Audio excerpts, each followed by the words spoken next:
Dear children, yesterday I was taught you physical features of India, lesson 2 in geography. In this chapter, I taught you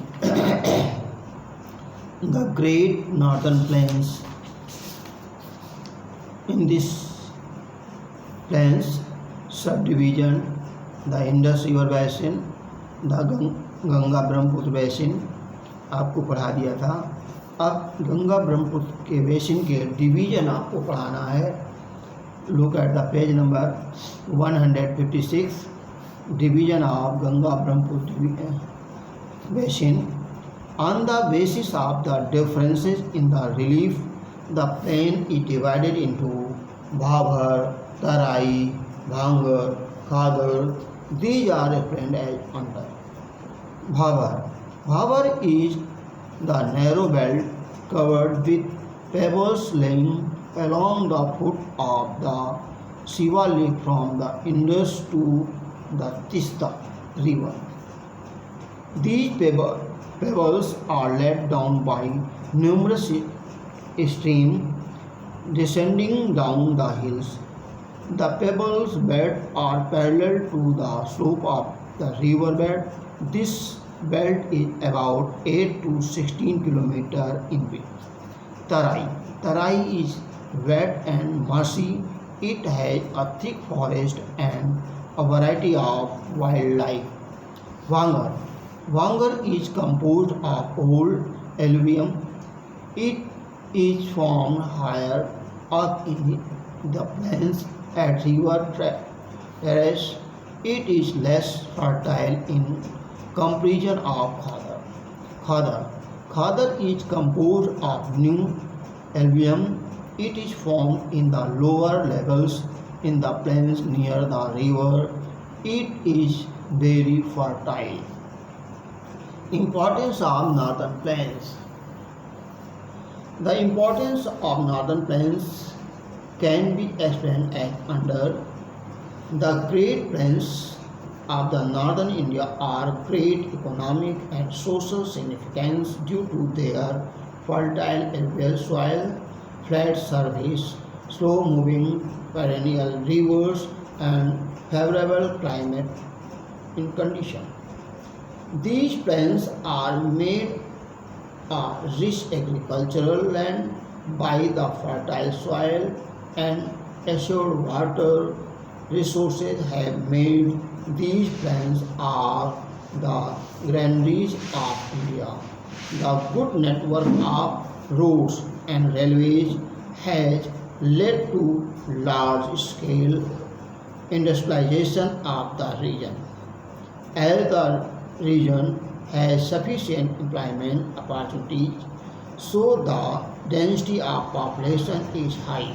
More than 50% of the total population India lives in these plains. The ancient civilization of Mohenjo-daro and Harappa developed in the northern plains. Now, the plateau of Peninsular India. The plateau of Peninsular India is a tableland. It is composed of the old crystalline, igneous and metamorphic rock. It was formed due to the breaking and drifting of the Gondwana land. The plateau is triangular in shape. Its broad base is in the north and narrow apex in the south. The plateau has broad and shallow valleys and rounded hills. This plateau consists of two broad divisions which are demarcated by the river Narmada. The broad divisions are namely the Central Highland and the Deccan Plateau. Now division, the Central Highland. The Central Highland is the part of the Peninsular Plateau lying to the north of the Narmada river covering a major area of the Malwa Plateau. It is bounded by Aravalli Range in the west and the Vindhya Range in the south. Aravalli Range is one of the oldest mountain range in the world. In the east, the Malwa Plateau extends up the Chota Nagpur Plateau. The Malwa Plateau is drained by the river Chambal, Sindh, Son and Damodar. Especially of the flow of these rivers drain this region is that they flow from southwest to northeast. It indicates the slope. The central highlands are wider in the west but narrower in the east. The eastward extension of this plateau are called as Bundelkhand and Baghelkhand. The Chota Nagpur Plateau marks the further eastward extension drained by the Damodar River. Now, Deccan Plateau. Deccan Plateau is a triangular landmass. It lies to south of the river Narmada. The Satpura range flanks its broad base in the north, while the Mahadev, the Kaimur Hills and Maikal range from the eastern extension. The Deccan Plateau is the higher in the west in its slopes eastward. An extension of the plateau is also visible in the northeast. It is locally known as the Meghalaya.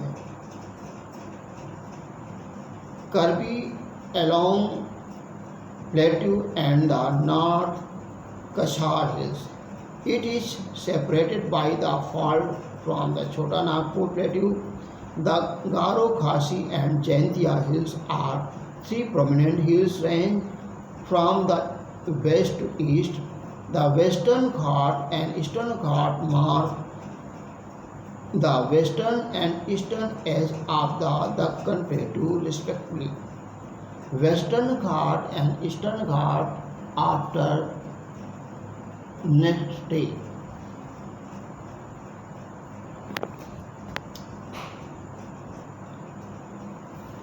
देखिए now Western Ghat. These ghats lie parallel to the western coast. They are continuous and hence can be crossed through passage only. The important passages of the region are Thai, Bhor and Pal Ghat. The Western Ghat are higher in comparison to the Eastern Ghat. Their average elevation is 900 to 1600 meters. The Western Ghat cause orographic rain by facing the rain-bearing moist winds to rise along the eastern slope of the Ghat. The Western Ghat are known by various local names.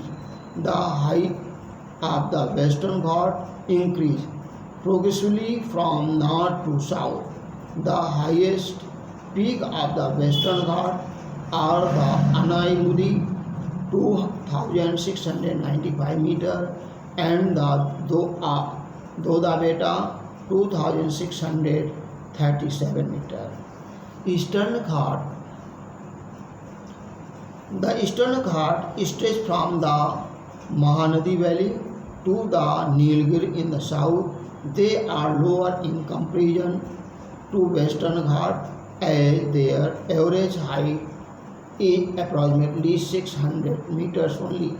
The Eastern Ghat are discontinuous and irregular. They are dissected by the river drain into the Bay of Bengal. The highest peak in the Eastern Ghat Mahendragiri 1501 meter, Savory Hills and Javadi Hills are located at the southwest of the Eastern Ghat. Black soil known as the Contract is one of the distinct features of the peninsular plateau. This is of the volcanic origin, therefore the rocks are igneous. In fact, these rocks have denuded over time and have resulted in next light goes out.